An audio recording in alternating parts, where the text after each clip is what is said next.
नमस्कार साथियों, स्वागत है हमारे YouTube चैनल डी नॉलेज वाणी में। साथियों, हाजिर हूं आज फिर एक ज्ञानवर्धक पौराणिक कहानी के साथ। साथियों, कहानी महाभारत काल से संबंधित है। इस कहानी में हम जानेंगे कि पांडव, जो कि 5 भाई थे, जिन्होंने श्री कृष्ण के निर्देशानुसार महाभारत के प्रचंड युद्ध में विजय पाई थी। हम जानेंगे कि पांडवों ने कौन से पाप किए थे तथा किस पांडव की किस प्रकार से मृत्यु होती है। साथियों, कहानी बहुत ही प्रेरणादायक है, तो वीडियो के अंत तक जरूर बने रहिए। और साथ में अगर आपने अभी तक मेरे चैनल को सब्सक्राइब नहीं किया है तो सब्सक्राइब जरूर कर लीजिए और बेल आइकन को भी ऑल सेलेक्ट कर लीजिए, ताकि ऐसी ही ज्ञानवर्धक भक्ति में वीडियो आप लोगों को आसानी से मिलती रहें। धन्यवाद। साथियों, महाभारत के युद्ध की समाप्ति के बाद सभी पांडव सशरीर स्वर्ग गए हुए थे। स्वर्ग अर्थात हिमालय के किसी क्षेत्र में, जहां इंद्र आदि का राज्य हुआ करता था। 5 पांडव अपना राजपाट परीक्षित को सौंपकर जब स्वर्ग की कठिन यात्रा कर रहे थे, तब इस यात्रा में द्रौपदी भी उनके साथ गई हुई थी। सभी चाहते थे कि हम सशरीर स्वर्ग पहुंचें, परंतु रास्ते में कुछ ऐसा हुआ कि एक एक करके सभी पांडव नीचे गिरकर मृत्यु को प्राप्त होते चले गए। यात्रा के दौरान जब पांडव बद्रीनाथ पहुंचे और वहां से आगे बढ़े, तो सरस्वती के उद्गम स्थल पर नदी को पार करना द्रौपदी के लिए कष्टकर हो गया था।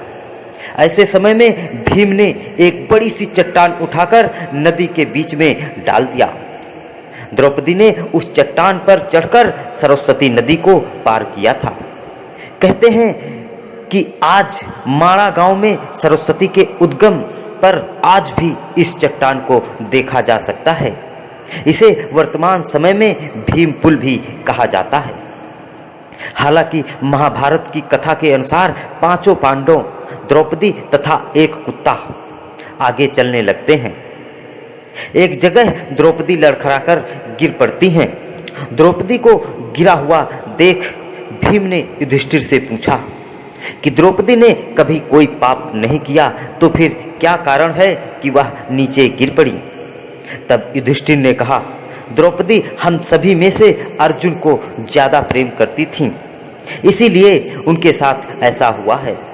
ऐसा कहकर युधिष्ठिर द्रौपदी को देखे बिना ही आगे बढ़ने लगते हैं और थोड़ी देर बाद सहदेव भी गिर पड़ते हैं। तब भीम ने पूछा, सहदेव क्यों गिरा?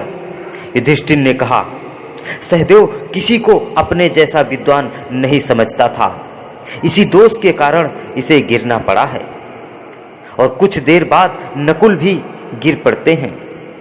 भीम के पूछने पर युधिष्ठिर ने बताया कि नकुल को अपने रूप पर बहुत अभिमान था, इसीलिए इसकी यह गति हुई है। और थोड़ी देर बाद अर्जुन भी गिर पड़ते हैं। युधिष्ठिर ने भीम से कहा, अर्जुन को अपने पराक्रम पर बहुत अभिमान था।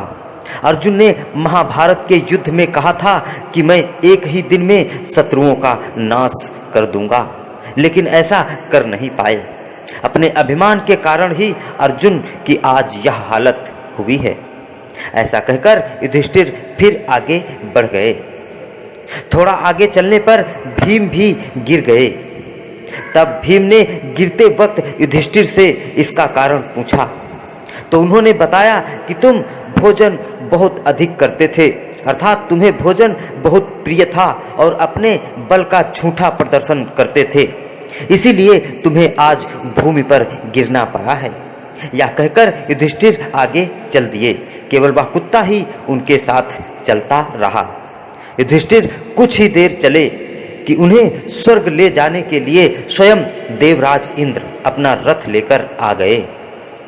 तब युधिष्ठिर ने इंद्र से कहा, मेरे भाई और पत्नी द्रौपदी मार्ग में ही गिर पड़े हैं, वे भी हमारे साथ चलें, ऐसी मेरी कामना है, यह व्यवस्था कर दीजिए। तब इंद्र ने कहा कि वे सभी शरीर त्याग कर तुमसे पहले ही स्वर्ग पहुंच चुके हैं। लेकिन आप सशरीर स्वर्ग जाएंगे। इंद्र की बात सुनकर युधिष्ठिर ने कहा कि यह कुत्ता भी मेरे साथ जाएगा, लेकिन इंद्र ने ऐसा करने से मना कर दिया। काफी देर समझाने पर भी जब युधिष्ठिर बिना कुत्ते के स्वर्ग जाने के लिए नहीं माने, तो कुत्ते के रूप में यमराज स्वयं अपने वास्तविक रूप में प्रकट हो गए। युधिष्ठिर को अपने धर्म में स्थिर देखकर यमराज खुश हुए। इसके बाद इंद्र और युधिष्ठिर रथ में बैठकर स्वर्ग की ओर निकल पड़ते हैं। तो साथियों, ऐसी थी पांडवों की स्वर्ग की यात्रा। आशा करता हूं यह वीडियो आप लोगों को जरूर पसंद आई होगी। अगर वीडियो पसंद आई हो तो वीडियो को लाइक करिए, दोस्तों को शेयर करिए, कमेंट में जय श्री कृष्ण लिखना ना भूलिए तथा मेरे चैनल को सब्सक्राइब जरूर कर लीजिए। मिलते हैं अगले वीडियो में फिर एक ज्ञानवर्धक कहानी के साथ। तब तक के लिए जय श्री कृष्ण।